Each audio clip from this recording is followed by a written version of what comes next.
सकाळू सकाळू गोटे ग्लास पानी बहुत रोगर निराकरण करुँच।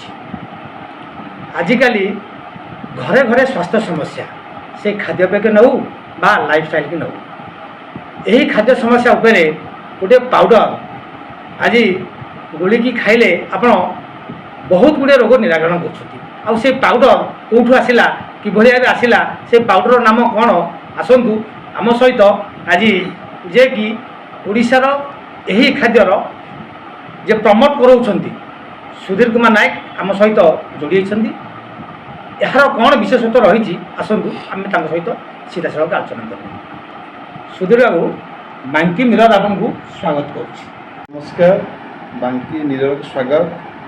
मो बांकी माटीर पुओ हिसाब से बांकी मिरर आज एक भल पदक्षेप नहीं आम केमती अन्न मानक सुस्थ रखा। गहम घास पाउडर स्पेशल जैविक गहम घास पाउडर गोटे ऑर्गेनिक प्रोडक्ट यार काम होची जे पाद ठार मुंड जाए एंटायर बॉडी को सुस्थ रखिब। आंठू गंठी डायबिटीज पाइल्स रक्त हम ताकत भल लगे निद हम आप ओजन भी कम तेणु ये सब प्रकार समस्या को साहाय्य कर। मुझे 10 वर्ष है दे लोक मैंने बहुत उपकृत होती कारण यार प्रथम काम होची जे ये बॉडी ताको डिटॉक्स कर। आम राति पाइले आम जो जीवन शैली में बहुत परिवर्तन होची। आम खाद्य पानी जो नौचे सब विषाक्त पदार्थ अच्छी तेणु ये विषाक्त पदार्थ को हरण कर।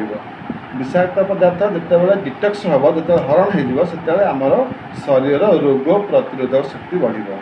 शरीर रोग प्रतिरोधक शक्ति जिते बढ़ से एंटायर बॉडी सुस्थ रेणु यही प्रोडक्टा आम मान बहुत उपकृत कारण यहाँ कौन मेडिसिन नुहे यहाँ हूँ गोटे सुपर फूड खाद्य भितर यहाँ सब हूँ श्रेष्ठ खाद्य।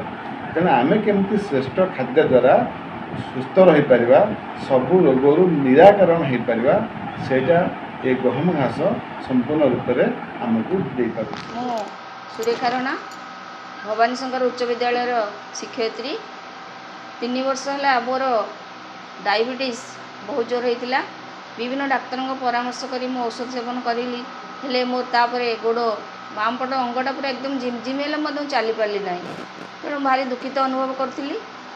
ता भितर मु 2 जन नीरो डाक्तर को भी देखई सारी किसी फलप्रद है हेले ये जैविक गहम घास मु 2 मास है सेवन करुँची द्वारा मत बहुत उपशम है भाई लगुच। मोर गोड़र झिमझिमापण प्रायतः कमी जाइए डायबिटीज मु चेक करी ठीक अवस्था अच्छी। आज सकाଳେ भी मुझे डायबिटीज चेक करी 100 भितर अच्छी। तेणु ये गहम घास जैविक गहम घास आपण मैंने जार ये रोग हो खाइले निश्चित उपकृत हे बोली मु आशा करुच्ची। आपण मैंने शुणुले सुधीर नायक प्रतिक्रिया यही जैविक गहम घास व्यवहार करने द्वारा बहुत रोगर निराकरण हो।